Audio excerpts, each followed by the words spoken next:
तो नमस्कार दोस्त, कैसे हैं आप लोग। उम्मीद करते हैं कि आप सब बहुत ही अच्छे होंगे। तो आज फिर से मैं एफएल प्रोजेक्ट दे रहा हूं और डीजे ट्रैक दे रहा हूं। डीजे ट्रैक एफएल प्रोजेक्ट है और बहुत ही अच्छा सॉन्ग है, ट्रेंडिंग सॉन्ग है। उम्मीद करते हैं कि आप सबको पसंद आएगा।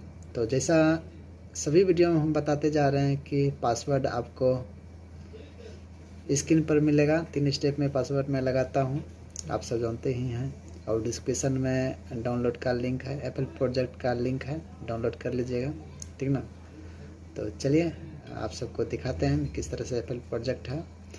चलिए वीडियो को स्टार्ट करते हैं। स्टार्ट करने से पहले आपसे छोटी सी गुजारिश है, अगर आप मेरा एप्पल प्रोजेक्ट आप सबको पसंद होता है तो सब्सक्राइब कर लीजिए। आप सब वीडियो को देख लेते हैं लेकिन लाइक नहीं करते हैं, प्लीज़ लाइक कर दीजिए।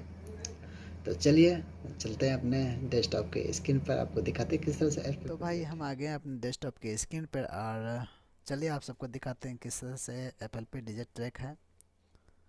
तो हम ओपन करते हैं यहाँ से, उसके बाद यहाँ से हम ओपन करते हैं, ठीक है। ओपन हो रहा है।